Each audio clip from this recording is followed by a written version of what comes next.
तो ये मरना ये कोई समस्या का समाधान नहीं है। जिंदगी के साथ संघर्ष कीजिए।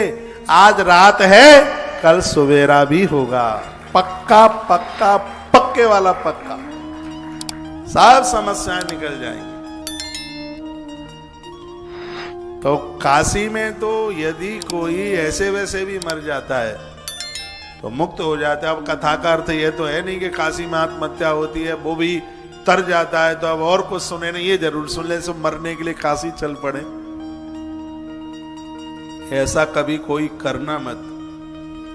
अपने जीवन के साथ में संघर्ष करो, संघर्षी बनो। तो वर्णन किया है, वाराणसी समम क्षेत्रम जीवानाम मुक्तये मतम। सांडिल कहते हैं मेरा मत है, जो सालराम को पूजेगा, गोमती चक्र के साथ भगवान सालराम की पूजा करेगा, वो दुनिया के किसी भी कोने में उसकी मृत्यु हो, लेकिन उसको फल है वो काशी में ही मरने का प्राप्त होगा। ऐसा महात्मा सांडिल्य बोले। इसलिए घर घर में भगवान शालिग्राम की पूजा, घर घर में तुलसी पूजा, घर घर में गौ माता को रोटी, सबके घर में शंख हो। गौ अक्षय व्रती सेवा से जुड़ने वाले लोग या जिन्होंने अभी कार्तिक मास में पूरी सेवा की, सबको शंख प्राप्त हो रहा है। लेके जाइए। आप जो भी सहयोग कर रहे हैं गौ माता को, आश्रम से खाली हाथ नहीं, यहां से कुछ न कुछ लेके जाते हैं। लेके जाइए सब यहां। और मैं ये कहूंगा कि गौवंश की सेवा जरूर कीजिएगा। यहां जो भी कुछ हो रहा है वो गौ माता की कृपा से ही हो रहा है। दुनिया में बड़े बड़े फार्मा दवाई की बड़ी बड़ी कंपनियां बनी, लेकिन यहां तो हाथ का सीधा सा सूत्र और दवाई बना के तैयार की इतना काट कर रही है। इसमें हमारी योग्यता नहीं, इसमें गौ माता की कृपा है। अभी मैंने 1300 किलोमीटर की यात्रा करी। उस दिन मैं पूना में था, सीट से उतरा नहीं, कमर में ऑटोमेटिक, पता नहीं मेरी कमर में कभी दर्द नहीं हुआ। मैंने कितनों घंटों कथा करी, लेकिन एक ही सीट पर बैठे और इतना लंबा वो सफर हो गया तो सुबह मुझसे खड़ा नहीं होता जा रहा था। 50 मैंने बैठक लगाई, दंड बैठक लगाई लेट करके, वो दर्द कैसे भी बंद ना हो। तो मैंने इस मनीष को बोला कि बहुत ज्यादा दर्द हो रहा है, जो ये सबको दर्द वाली दवाई देते हैं उसमें से मुझे एक चम्मच ला करके दे। मैं भगवान की पवित्र व्यासपीठ पर बैठा हूँ, बिहारी जी का भगत हूँ, और आज है बिहार पंचमी। और सत्य यही है, एक चम्मच मैंने काढ़ा नहीं बनाया, कौन काढ़ा बनाता, मैंने एक चम्मच मुंह में डाल के गर्म पानी ऊपर से पिया। 10 मिनट बाद ये नहीं पता था कि दर्द कहां चला गया और अभी तक लौट के और नहीं आया है।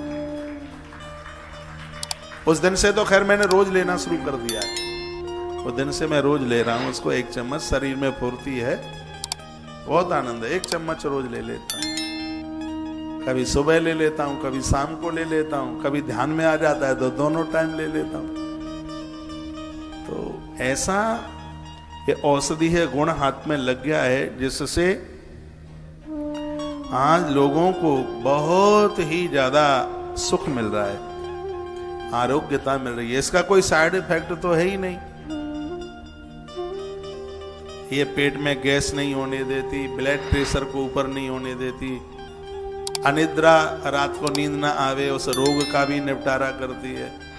मुझे तो लगता था कि सिर्फ गठिया के लिए है, लेकिन उसके तो बड़े प्रभाव हैं। कुंटलों दवाई भक्तों को रोज बांटी जाती है कथाओं में, और यहाँ सब मिलके एवरेज आता है। तो आप गौवंश को सेवा करते रहिएगा। आश्रम के द्वारा जो ये प्रसाद, आरोग्यता, संजीवनी जो मिल रही है, इसको आप लेते रहिएगा, आनंद होता जाएगा। वैसे आज मैंने बोल दिया है, मेरी 6 महीने की तैयारी में हेयर ऑयल बन करके तैयार हो गया है, और यही लगाइए, बिल्कुल आपके बाल तंदुरुस्त होंगे, टूटेंगे नहीं, चांदे गंजी नहीं होंगी, 2 मुआ नहीं होंगे, और शरीर में भी फोड़ा फुंसी ये सब समाप्त हो जाएंगे। और मुझे तो यह लगता है कि जिनके सिर के बाल उड़ गए हैं, अभी तो प्रयोग किया जा रहा है, मुझे विश्वास है कि वो भी निकलना शुरू कर देंगे।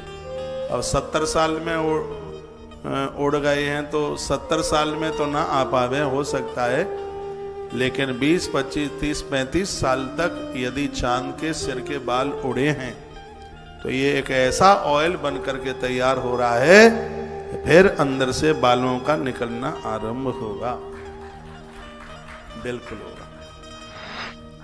इस ऑयल को अपनी नाभि में जरूर डालें, क्योंकि नाभि से बालों का एक बहुत बड़ा तंत्र जुड़ा हुआ है।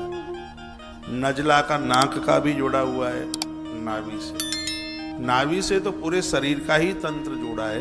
हफ्ते में 1-2 बार 1 आध बूंद हल्का थोड़ा उसको गर्म करके, वैसे तो इसको हाई पावर के ऊपर इसको गर्म करके ही इसको बनाया गया है, लेकिन जब इसको नाभि में डालते हैं तब हल्का सा उसको कुनकुना करके ही उसे डालिए। सिर में सीधे मालिश कर सकते हैं, हल्का कुनकुना करके भी उसको कर सकते हैं। इसको एक बहुत बड़ी विधि के साथ में इसको बना के तैयार किया गया। यहाँ का जो देसी घी है, भारतीय प्राचीन परंपरा के अनुसार जो कि बहुत ज़्यादा आनंद कर रहा है, कमाल कर रहा है। इसको नाक में डालिए, माथे पर लगाइए, आंखों के ऊपर नीचे लगाइए, जैसे आप वैसलीन की डिब्बी रखते हैं ऐसे इसको हर समय अपने पर्स में डाल करके रखिए। इस समय तुलसीवन आश्रम की गौशाला पहली गौशाला है जहां घी बांटा जा रहा है, और कहीं बांटा जा रहा हो तो फोटो मुझे भेजिएगा। हाँ, लेकिन यहां से सब हो रहा है, आनंद हो रहा है। कोई ये कमाई का साधन नहीं है, ये तो लोगों की सेवा हो रही है। आप क्या समझ रहे हैं कि यहाँ से जो गौ माता को सेवा करता है, ऐसी मेरी बहुत माताएं जिनके पास तो किराए को भी पैसा नहीं होता यहाँ आने के लिए, और यहाँ तक आती हैं, पूरा सामान झोली में भर के दे देता हूँ, और ये भी बोल देता हूँ, मैया जी किसी को बोलना मत कि बिना गौ माता की सेवा के सामान लेके आइए, ये भी मैं उसे बोल देता हूँ उसको। तो हाँ, ऐसे बहुत आते हैं, नहीं है व्यवस्था तो उनका आशीर्वाद तो ऐसा मिलता है। 4 लोग आएंगे जो कुछ भी गौ माता को नहीं दे पाएंगे, उनके आशीर्वाद से 20 लोग ऐसे आएंगे जो चकाचक गौ माता की सेवा करके जाएंगे।